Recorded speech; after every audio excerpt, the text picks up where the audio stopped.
Hello guys, and welcome to the next video for Guild Ball Informer, and today we're going to do a episode called Meet the Brewers. So I don't know if you guys saw the first episode that was done by Jamie of Guild Ball TV over on the Great British Hobbit League channel, but he did a great video on Meet the Fishermen, gave you a little insight into the team, showed you the models. Between us I think we're going to try and cover most of the guilds. Obviously I play Brewers. I'll also be doing the Butchers very soon.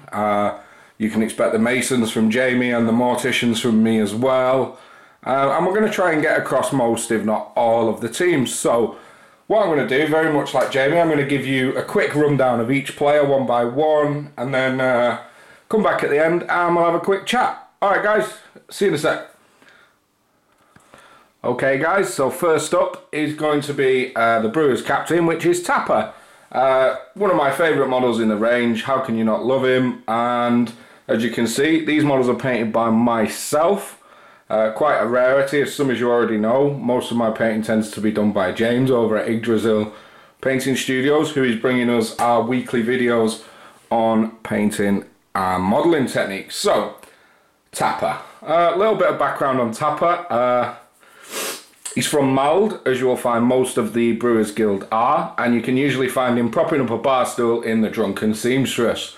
He has a taste for all things alcoholic, as do all the Brewers, which is one of the reasons we love him. He's very defensive of his team, and like a true drunken idiot, he is always up for a scrap. Okay, so we will pop his card up on screen now, and we'll have a look at it. So he is movement 4/7. Very average. They're not a fast team like your fishermen and your engineers, but it's enough to get stuff done. Tack 6, which is it's good. Most of your big hitters are tack 6. Obviously, you've got your ox and your boar, which go up to 7 and 8, but that's a different story. Kick of 3 6 inches. That's all right. Pretty good. Defense of 3+1 armor. I'd have loved a 4+ on Tapper, but he does have something which we'll mention in a minute which makes up for that a little bit. And influence, he can have 3 and you can assign 4 to him. Now really 3 influence for a captain. Obviously you've got Tapper and Honor. The majority of the captains have 4, which is your sharks, your ballistas, your oxes. And then Obulus, who's a scumbag, has 5, but the less we say about that the better. So, character traits. Tactical advice, Scum. During the maintenance phase, if the named model is within 4 inches, this model gains +1/+1 influence, which is brilliant because in initial deployment, I usually put Tapper within 4 inches of Scum. I won't change my game plan to make sure it's there, but best I can, I will try and have that in position every turn. Without it, the Brewers can start to be a little low on influence compared to your other teams. So that is very handy indeed. And then Tough Hide, which is great on a non-big guy. Enemy players that cause damage or playbook damage resulting target in this model are reduced by 1 damage. With 18 health, Tough Hide, he's got a bit of armour. He'll certainly take a little bit of punishment. And then the next thing, which I think is very interesting, is Old Jake's. This model may immediately allocate 2 influence between friendly guild models within 4 inches. Brilliant. It does what it says on the tin. It can get you out of a scrape if your game plan has gone to pot. It's very good. And the thing to note is that's actually a heroic play, which means for 1 momentum you can do it every turn. Most captains' plays tend to be legendaries. The fact that that's a heroic and you can do it every turn, I think is absolutely brilliant. Okay, so now we'll pop up the back of his card. As you can see, Tapper has a melee range 2, which is always handy. Always have at least 1 player with melee range 2 in your team, I've found. So, we'll have a look at his playbook. For 1 hit, he can either do the ability Mark Target, which we'll move on to in a minute, or 1 damage. For 2 successful hits, it's 2 damage or a momentous knockdown. 3 successful hits is a tackle. It's always good to have that on 1 or 2, but 3 is okay. 3 successful hits is a tackle and a 1-inch momentous push. 4 successful hits is a momentous 3 damage, which is nice. And 5 successful hits is the character play Commanding Aura or a momentous 2-inch push. So we'll have a look at his plays. Mark Target. Friendly models who declare a charge against the affected anyone will gain +0/+2 move. Can only be used once per turn. That's pretty handy. Very good if you're about to throw Spigot and Hooper in to do some serious damage, and then Commanding Aura. An attack made against an enemy model within this aura gains +1 attack and +1 damage to playbook damage results. Now I do find when used properly, and that's not claiming I do that because I forget a lot of stuff with these guys, they can really buff up the damage and attack that they have in combats. So that's Tapper done, and I think next we'll have to move over to the mascot, which is Scum. Okay guys, next up is everyone's favourite cat, which is Scum. I have a lot of love for Scum. I think he's brilliant. Just for the fun of it, if I ever get the opportunity to try and score goals with Scum, I think he's ace. He's probably my favourite mascot in the game. And we'll have a quick look at his card now. So, movement 6/8 inches. Base move of 6, sprint of 8. Very fast, especially when paired with Shadow-like, one of his traits, which we will get onto. Attack 4. That's brilliant for a mascot. Some are less. Attack 4 I'm happy with. Kick 1 4 inches, pretty standard. Defense 5+, which is good. Stops him taking too much hurt very quickly. No armor. I don't think his fur would stop much damage. And influence generates 1. Can have a maximum of 3. Obviously though, it's very handy to have him within 4 inches of the captain, as just mentioned, to give you that extra influence for the turn. So, character traits. Shadow-like, which is at the start of his activation, can make a 2-inch dodge. Very good if he's pinned down to get out of there or literally give you a little bit more movement up the field. And unpredictable movement, one of my favourite traits in the game. I'm sure you all know, once per turn, when an enemy model ends its advance in this model's melee zone, this model may make a 2-inch dodge. Perfect, you charge me, unless you're a 2-inch melee range model that goes into base contact, I'm hopping straight out. Gotta love it, can't get enough of it. So, we'll go on to the back of his card, we'll have a look at his playbook, and they'll tell you one of the reasons why I love Scum. So he's got a 3-column playbook. One successful hit will generate 1 damage. 2 successful hits will either give you a 1-inch momentous push or 2 momentous damage. And 3 will give you a tackle or activate the character play Hamstring. Now, the reason I love Scum is tack 4, tack 8 on the charge, and standard tactic with Scum, I tend to throw him into the nearest big guy, hitting on 2s, and see how much momentum I can come out of it with. And that has worked quite well for me. So, character plays Hamstring, which activates on 3 successful hits only, and target model suffers -4/-4 move, which again can be an absolute pain in stopping your opponent doing what they've set up for the turn. Big fan of Scum, as I mentioned, one of my favourite mascots, and I think next we'll move over to the man monstrosity, which is Stave. Okay guys, here we have Stave, one of my favourite models to date to paint from the Guild Ball range. Gotta love him. As pointed out by a friend of mine, he looks incredibly like Dr. Robotnik, which I now can't unsee, and it's all I see every time I look at him, but still love him. So we'll have a look at his card. Stave is movement of 4/6 inches. That's pretty standard for a big guy. Attack of 6, again pretty standard for a big guy. 10 on the charge means you can do plenty when you throw him in. A kick of 1/6 inches. Yeah, that is what it is. Defense of 2+. Unfortunately, the big guys have that, but I'd hate to play them if they didn't. No armor and generates 1 influence, can have a maximum of 3. So, character traits. Tough hide. As mentioned before, enemy plays that cause damage or playbook damage resulting in targeting this model are reduced by 1 damage. Very cool. So he's got 23 health, tough hide. The fact he's hit on 2s is a bit grim, but he can take a little bit of a pasting before he goes down. Now we'll have a look at his heroic, one I'm also a fan of. Explosive Brew. When this model uses the lob barrel character play, which we're going to move on to in a second, this turn, enemy models hit additionally suffer 2 damage on top of the lob barrel ability, which we'll cover now. So we'll have a look at the back of his card.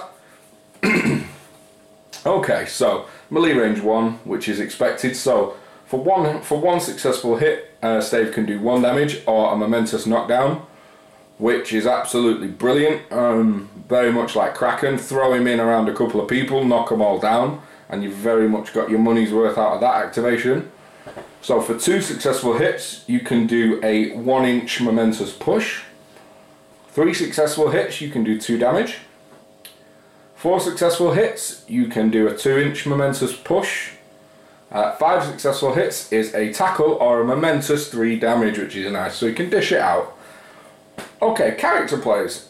Start off with ramming speed, which I must admit, I've not used a great deal myself. If you guys have, feel free to get involved in the comments, let me know when it's good to use it.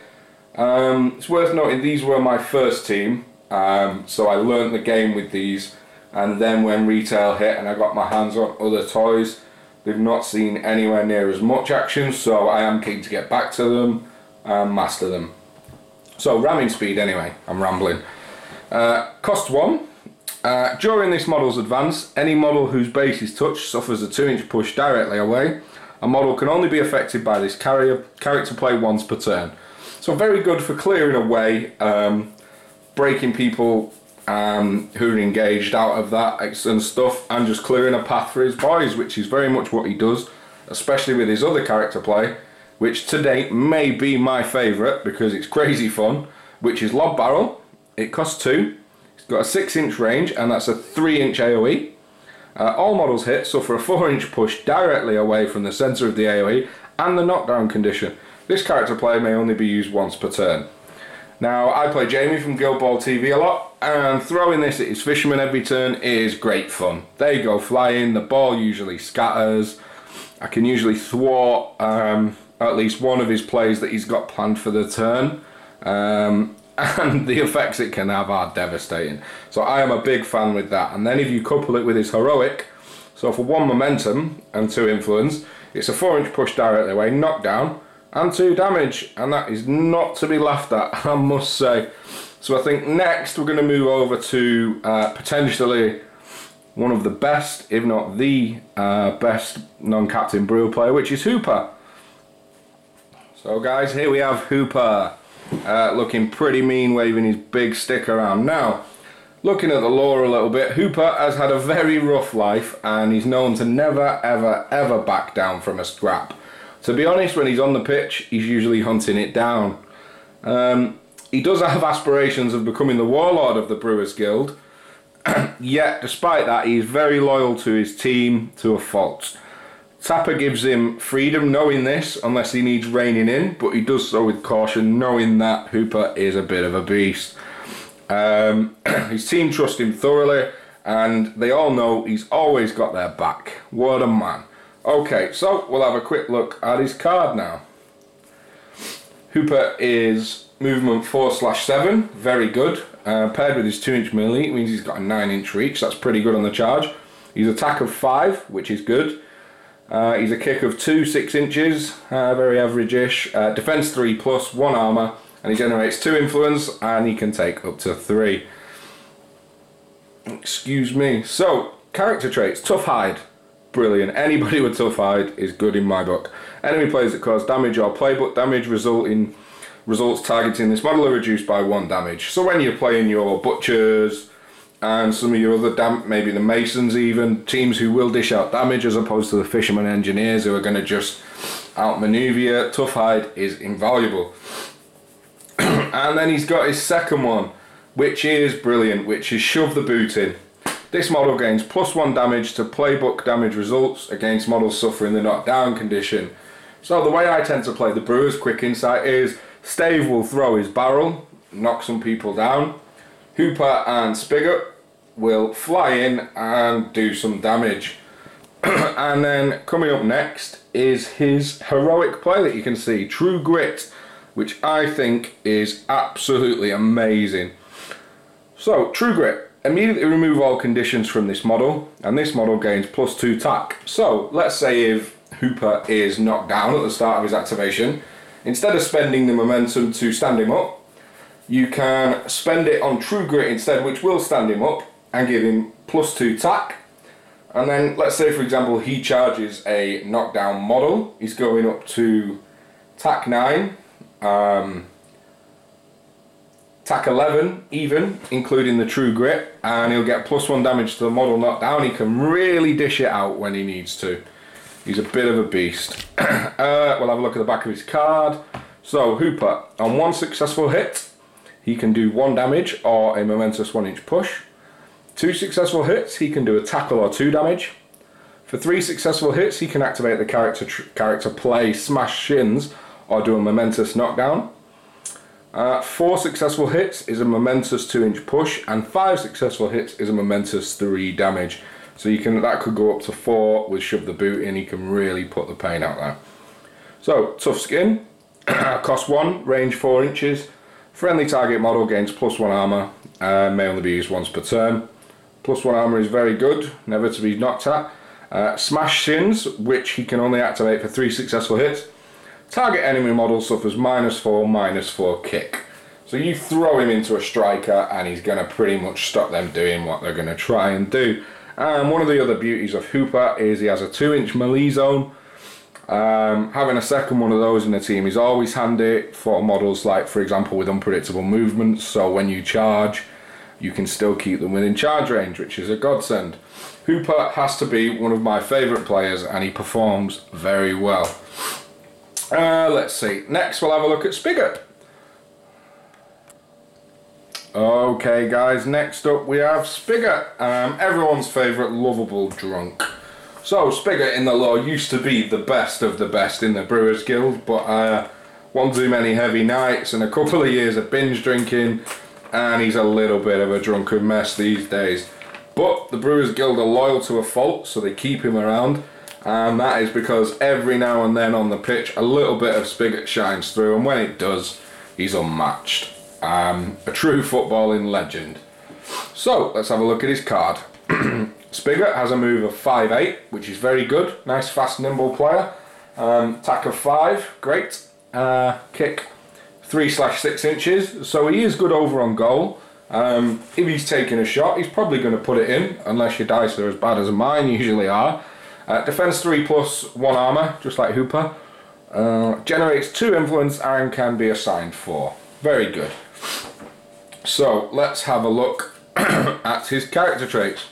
Football legend, which is a 4-inch aura, so 4 inches in any direction as opposed to a 4-inch bubble. While within this aura, friendly models gain +1/+1 kick. Superb. If you're using Spigot up in the enemy's half of the pitch, that is a very brilliant place to be in. Anything that can boost your chances to put that goal in on the net for 4 VPs is not to be laughed at. Absolutely brilliant trait there. And the other one is flawed. This model gains +2 tack against models suffering the knockdown. So again, like Hooper, he generates bonuses for attacking models that are knocked down. Again, so the way I tend to, as I mentioned before, Stave knocks him down, throw Hooper in, throw Spigot in, and you can do some nasty stuff. So let's have a look at his heroic play at the bottom, and that is Time Called. Absolutely brilliant. Friendly models starting their advance within this aura gain +2/+2 movement. Brilliant. If you're just out of range for what you want to do, you want to get up to the goal, you want to go in and cause some damage, that's a really handy heroic play to have floating around the middle of the pitch, I think. So we'll have a look at the back of his card. He is Melee Zone 1, which is probably right. He's not going to reach much with a broken bottle and a pint pot unless he throws it at them. So for 1 successful hit, he can do 1 damage or a momentous tackle. Anyone who tackles momentously on 1, you're in. You are in my team.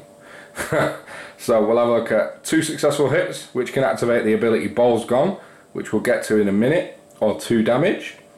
3 successful hits, he can do a momentous 2-inch push or a momentous knockdown. And for 4 successful hits, guys, he can do a momentous 3 damage. Again, on the charge to a flawed model, he's flying in at tack 11. And then moving on to his character plays, he's also got tooled up. So target friendly, cost 1 with a range of 4.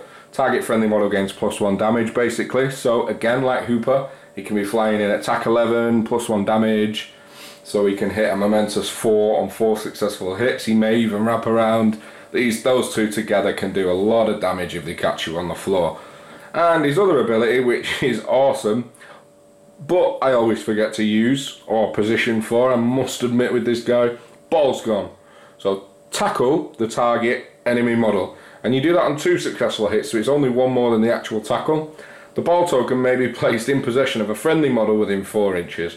So you take Spigot, you throw him into a fray, he gets the ball and he hands it out to someone who can then move on. Absolutely superb. So that's Spigot. And then I think next we're going to move over to our favourite lady and striker, Friday. Okay guys, here she is. We have Friday for the Brewers Guild. She's a bit of a mean-spirited character. She was orphaned and the Brewers Guild adopted her when her parents were killed. She does aim for captaincy one day and she will do anything underhand to set herself up for that. But we forgive her for that because she's a very, very good striker. So let's have a look at her card. She is movement of 6/8, nice and fast. She also has stuff that can make her move a bit faster, which we'll cover in her traits. She's attack of 4, which is okay. I'm happy with that. She's a kick of 3 and 8 inches, so it's got the 8-inch range that like your angels have and the strikers. Just gives you that extra little bit. Defense 4+ with 1 armor.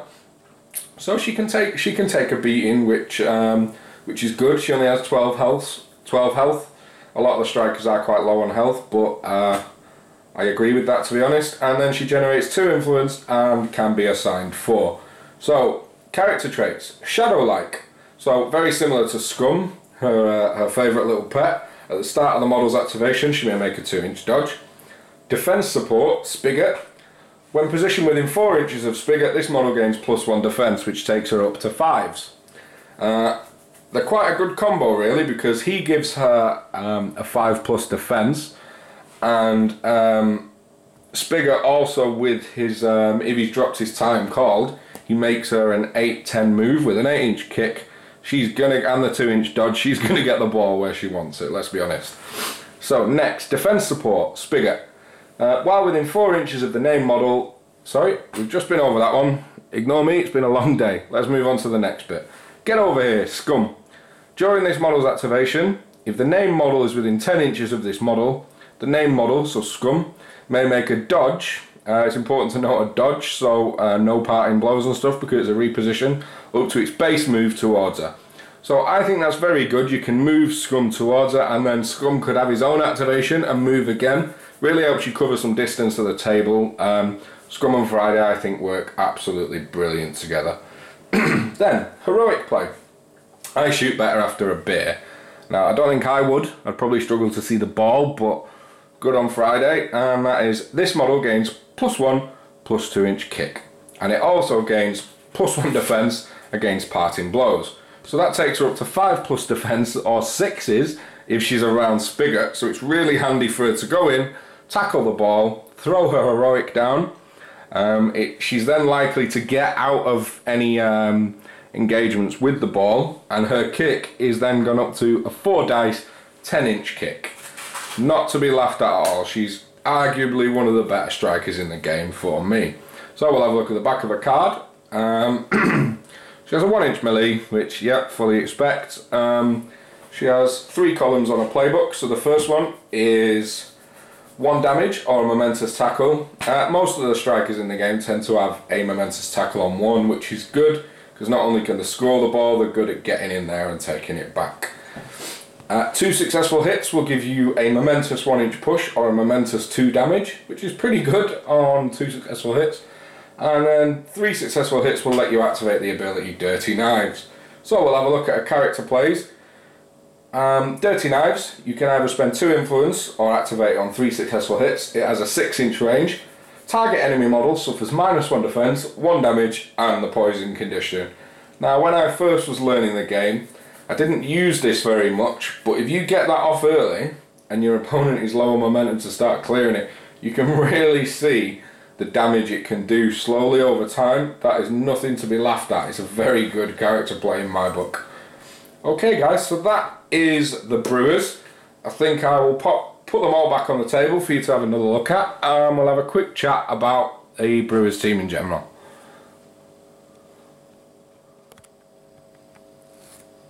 Okay guys, I hope you enjoyed that. That was a little look at each of the Brewers characters individually. I figured I would pop back on and just do a little bit more talking, even though you may be fed up with the sound of my voice by now. So yeah, the Brewers, very good team. They were the first team I ever got. I actually missed the Kickstarter on this game. I have to hold my hands up and admit. But I got crazy hyped once I looked into the game. And a good friend of mine, Matt Woods, decided that when he got his Kickstarter models, he would give me his Brewers until retail release. So these became the first team I painted and played with. And they are definitely the most fun team at times that I have used to date. So I've put them back out in a very specific way for a reason. I've mentioned it a few times as we went through the video.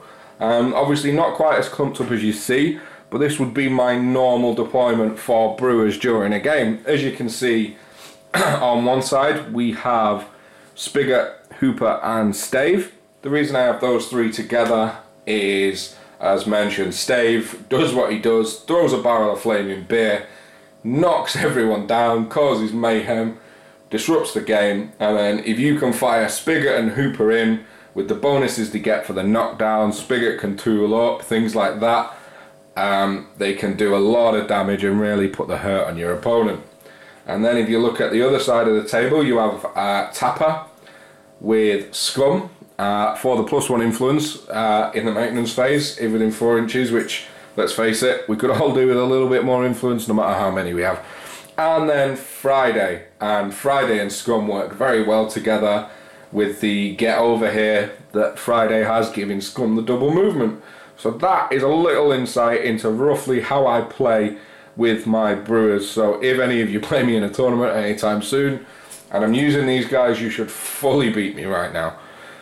I do often think with the Brewers team, it was before I had any Union models, and I do come to think sometimes if I was going to put any Union in, who would I put in? For me, that's pretty easy.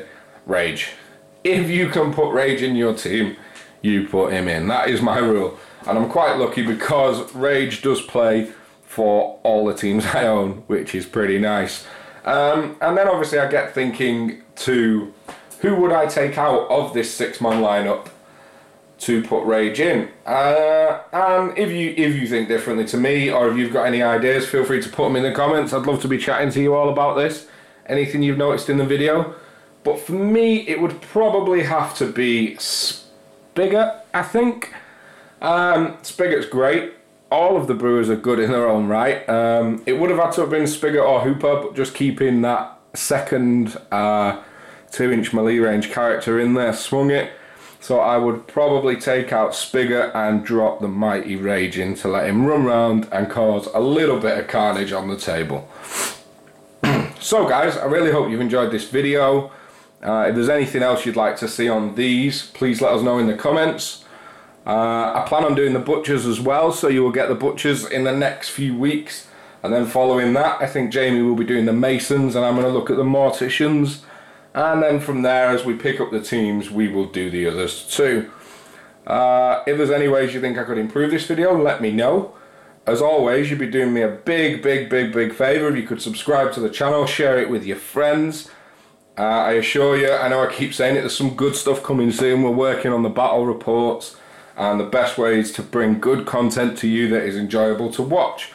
So guys, I'm going to leave this video at that. I hope you've enjoyed it, and I'll no doubt speak to you soon. Take care.